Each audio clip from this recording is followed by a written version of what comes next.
Danville, California has managed to keep itself humble. It's not as talked about as surrounding areas. It has lower crime rates, on the smaller side, and there isn't much to say about it today. So, where's its differentiation? What makes Danville shine? Today, I'm going to answer that question. And the town gave me a clue where to start. This is the Museum of the San Ramon Valley. It sits on the west side of town, and its architecture makes it unmissable, then unmistakable. The museum was founded as a non-profit. The Southern Pacific Depot from 1891 was restored and made it the museum in 1985. Their goal is to preserve Danville's history. One of the biggest features of the museum is the train on its south side. It stands as proof of the Iron Horse Trail's past. The trail used to be a train track which ran from 1891 to 1978. It stretched from San Ramon all the way up to Martinez. We were able to interview a museum board member about the town and his experiences. He gracefully invited us to his home to talk.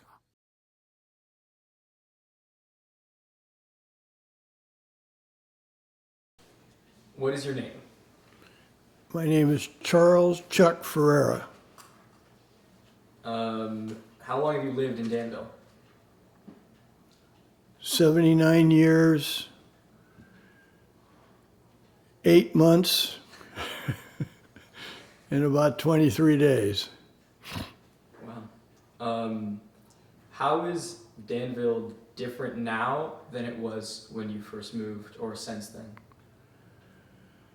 Well, there's a whole lot of more people, a lot more cars, more streets. I mean, where we're filming this was walnut orchards and farmland.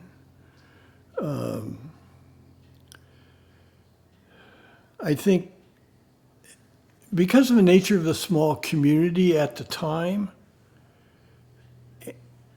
it was very close-knit. And today, because there's just more people, it's harder to know everyone and know everything about everyone that maybe you didn't want to know and all that. So it's a function of expanding the population and the difference, of course, in the times from the mid 40s to today. So, if you could show somebody Danville from 30 or 40 years ago, for one day, where would you take them and what would you show them? Well, the first thing I would take them is to, what's the number, 372 Harts Avenue and show them that building, because that's where I grew up. Harts Avenue is a gold mine for Danville history. It's a very well documented street, which means it makes bridging the gap between then and now very easy. Elliott's, a bar on Harts, has been there since 1907. It doubles as a Danville staple and a physical piece of its history. During our conversation with Mr. Ferreira, he showed us a plethora of pictures he had accumulated which showed Danville's history, which pictured Elliott's. I'll let Mr. Ferreira explain the photo. The next photo is of, on the left is Pete Camacho, in the middle is my father, and on the right is Gordon Elliott. And it was taken in front of Elliott's Bar, and I would guess prior to the end of the war in 1945-46. They're all in uniform, they're different services. Pete and Gordy were sailors, and my dad was in the Air Force. Elliott's is a popular bar to this day, serving a great portion of Danville residents when they want to get a drink. And just down the street, you can see the Veterans Hall. There since 1925, Chuck had this to say. So, besides the museum, are there any buildings with a particularly rich history in Danville? Well, there's a number on Harts Avenue, and of course the high school. Has been there since what 1916 or 17, something like that. The Veterans Hall. I mean, it's been renovated extensively, but it's been there forever. San Ramon Valley High School has been teaching students since 1910. I've been an attending student since 2021, and it's apparent that the school is proud of its history. We were lucky enough to find the time to talk with my English teacher about his experience at the high school. So first of all, what is your name? Steve Johnson. And what is your occupation? I'm an English teacher here at San Ramon Valley High School. And how long have you worked here? I started working in 2000, and I student taught in the spring of 2000 here. In talking with him, Mr. Johnson told us something very interesting about the location of the school. If you're familiar with any, what is your favorite part of San Ramon Valley history, or like high school specifically? Yeah, the high school history. So when we built,